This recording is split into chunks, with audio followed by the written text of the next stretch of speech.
We are the Guinea Pig Collective. All will be assimilated. Resistance is futile. Oh, look who's here. Jumper! The mighty Jumper is here. Cliff Jumper is here. And guys, of course, with Cliff Jumper here, you know, once again, it's going to be another Transformers related topic. Are you ready, Jumper? Here we go. When we begin talking about converting or transforming toys, of course, the first one that pops into mind is the Transformers.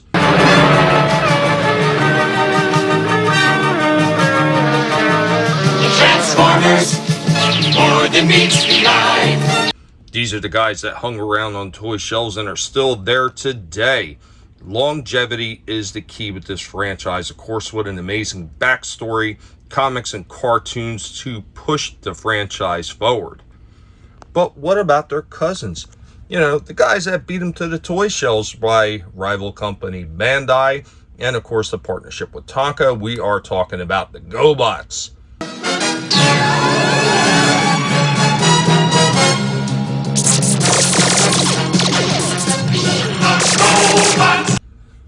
Everybody always says a lot of divisive things about the Gobots, and that they do not even belong in the category of transforming robots alongside Transformers. And I am a huge fan of the Transformers. It is my favorite franchise of all times. But I do not hold any hatred for the Gobots, because as a kid, they were on the toy shelves first, and I had a bunch of them. And here's a few things about Transformers and Gobots that most fans of Transformers usually get wrong. One of the first things when they talk about Gobots is how cheap they were. Here goes a Cliff Jumper. Cliff Jumper was, this one is a 2001 re-release, by the way, but it's made exactly the same plastic and everything as the originals, because I have an original. I have a couple originals sitting off to the side, and there really is no difference besides maybe the coloring. The coloring is a little bit different. This one seems darker than the other one. And of course, the keychain fob in the back. But the only thing that they had on this that was die-cast was this little plate right in the back right here. That is it. A teeny tiny little plate. And the price point for him was slightly less than the Gobot. Not by much, just a fraction. I think these guys came in right around $3 or $4, and these guys came in right around $5. But as you can see, there's a lot more die cast in here. You can see that die cast. It's a brighter red. Goes all the way around the top, the front, around his head, and goes all the way around the back. A lot more die cast in this. And if compared that to the Autobot cars, which were at a much higher price point, they were right around $10. You can see on this Hound, this original Hound, that this back end of the Jeep, that is die cast. And that is all that is on him that is die cast. There's nothing else die cast on him. The rest is plastic. So when they say they were made a lot cheaper, I have to disagree with that, because there is technically more die cast in this than there is in this Hound figure. Now, back to the challenge of the Gobots. Of course, the one argument that does hold up is the transformation on these were a lot easier, because these things were super simple. You would just pull his legs down, and you could just about do it one-handed. You just spin his head around, and you would just pull his arms out. Not much in the way of transformation.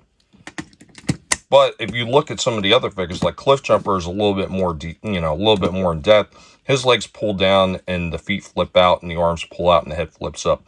It's really not that much more difficult. But a few of the other Transformers that were holdovers from the old Micro Change line, well, those transformed exactly the same way these did, except maybe they didn't have a head flip around.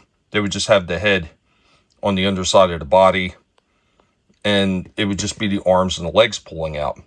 So transformation in comparison to toys that are in the same price range, not much different. When you got into the Super Gobots, those ones actually became a little bit more difficult to change. Maybe not as complex as the Transformers, but definitely not as simple as their lower price point bots. Let's not forget, much later on, when you get into stuff like the throttle bots, these ones were so simplistic, the arms just kind of popped out. You would push this motor activated push mechanism on the end of it, make them roll on the floor. You just push that in, flip the legs down, and you just pop that top over, and that's your throttle bot. No articulation whatsoever in the arms. At least the GoBots had moving arms. And they had a few others that didn't even have that much transformation in them, like the jump starters or the battle chargers. There was absolutely no transforming in them other than what they did on their own when they popped up. Challenge of the GoBots will return after these messages. Now we're going to stop and talk about durability. One of the things everybody will always say is how cheap the GoBots were and how easily they broke them. I do have one right here. And I do have a box with a bunch more GoBots that are broken. But I have box loads and box loads of Transformers that are broken in various different ways. Jazz was notorious for always breaking on the top of the roof of the car. Usually this back piece would break too. Same thing with Prowl, Blue Shriek, Smoke Screen. Even the Lamborghini Countach's Side Swipe, Sunstreaker, and Red Alert would always break in those same spots as well. And even the higher price points one, like this Shockwave, a lot of times this arm broke. I've seen a few where the legs broke down here. I've seen a few where the chest cavity somehow broke. And I have plenty of examples of these broken Transformers. I've got more than I care to really talk about that I try to piece back together with original parts. I have tons of these broken. I have a lot more of these broken than I do GoBots, which I find very sad. Ultra Magnus, a cursory evaluation of Decepticon capability indicates a distinct tactical deficiency. And while not a downside to it, of course, Transformers came with a lot more accessories. Like this Perceptor right here has all his pieces with him. I even have all 3 missiles that originally came with his firing launcher on the side.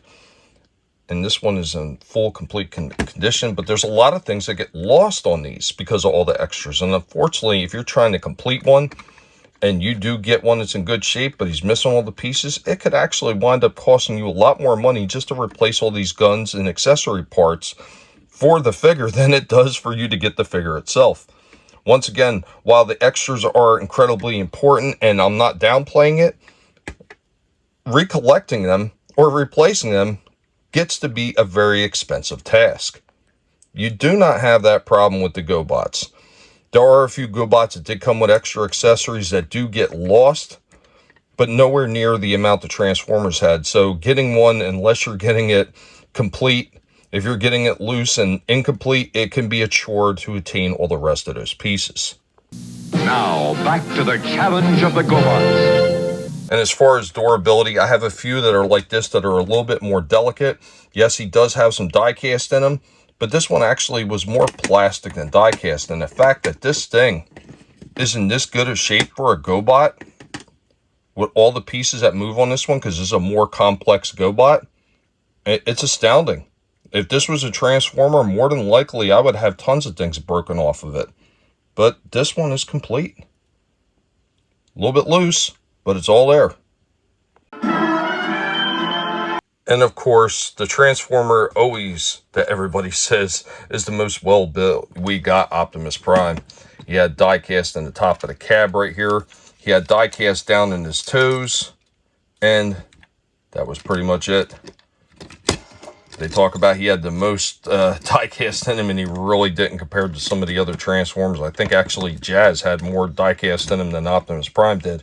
And Optimus Prime had a lot of problems. A lot of times you'll find these smokestacks are broke. I've actually seen one where this whole front cab was broken. The die cast was broke. That was a bit of an oddity. Other things, of course, the plastic down here on the bumper and the front of the cab gets broke a lot, and the arms tend to fall apart on these Optimus Primes. One of the major culprits with this figure right here is in the legs. So they put these little plastic spring-loaded joint legs in there, and the way kids would always play with them is they would just strip them up. You're supposed to push them out, then push them up like this. Well, this one's worn so bad that it won't even stay up anymore. It just falls down on its own because all that plastic in there that goes into that spring-loaded joint, it gets worn out over the years, and it cannot support his legs anymore, so you can't even stand this figure up. It really is a shame. Another thing, of course, is the trailer. Almost everyone is missing that back trailer door for some reason. A lot of times, like these two pegs that stick out to hold the door on, a lot of times they're broken off. Another thing is sometimes broken off is the little launcher button right there. That's usually snapped off. And in some cases, you are missing the whole side panels or the doors, or you're missing the contents inside. And I've seen quite a few examples of that where this thing, the little satellite launcher, is broken in various different spots, whether this antenna is broken off or whether the grabber arm that's underneath is broken off. There's usually something broken on a lot of these loose examples, unfortunately. And this is from the sturdiest bot that they say from the Transformers line. And that's not even getting to this launcher being broke. I've had to do quite a bit of work on this one just to get it back in the condition that it's in now. This is actually various different original trailers that I had to piece together to make one whole trailer. And one other thing about Prime, for all those collectors out there, you know what I'm talking about, but those of you who are not in the know, there is literally no stampings on Prime anywhere. There's no Takara, there's no Hasbro, there's no date, there's no nothing on the cab.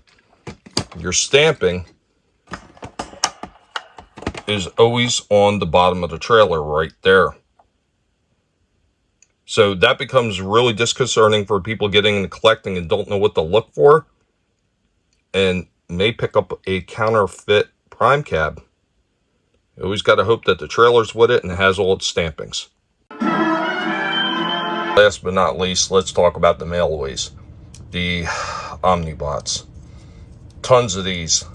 I've gotten various stages of just being shattered to pieces because these things were made so cheaply.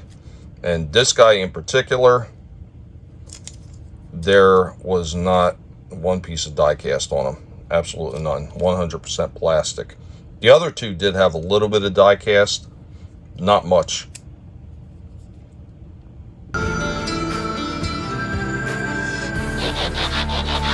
I fear the wounds are fatal. Transformers always has and always will be my favorite franchise. When it first came out, and even before it came out, I was picking up the micro change. I was picking up the Diaclone figures. I even got a Chronoform watch sitting right here that I had recollected because my original one was stolen. But I even had some of those as well from Takara. Amazing franchise in itself. No matter what Hasbro tries to do to it, it always will be my favorite of all times. But that doesn't mean that there's no place for a few GoBots in that collection. Because if you are a fan of transforming toys, especially those early ones from the 80s, there's no reason why you should hold hate for the GoBots. Were they engineered as well as the Transformers? Well, obviously not. They were not. And I'm not going to try to say that they were. They did have a few that were complex, but once again, they did not hit the engineering levels that Takara and Hasbro did with the Transformers. And by the way, that was mostly Takara. Got to give it to the Japanese company. They nailed it. My Jetfire right here, he needs a little de-yellowing. He's complete. He just needs a little de-yellowing. But once again, I don't think that you should have the hate for the GoBots and not include in your collection just because you think they're cheap. I think they were a fun franchise for what they were. They were capitalizing on basically was the mini car franchises that were making so much money at the time, like Matchbox and Hot Wheels and some of the other companies. This is what they were capitalizing on, the smaller version of these things that were pocket-sized for kids to collect. And I have no problem with having them in my collection. Anyway, guys, I want to hear what you think about this one. You think I got it wrong? Or maybe I just opened your eyes a little bit to some of these things not being as cheap as everybody said. Anyway, guys, we hope you have a good one. We'll catch you next time. Later, y'all.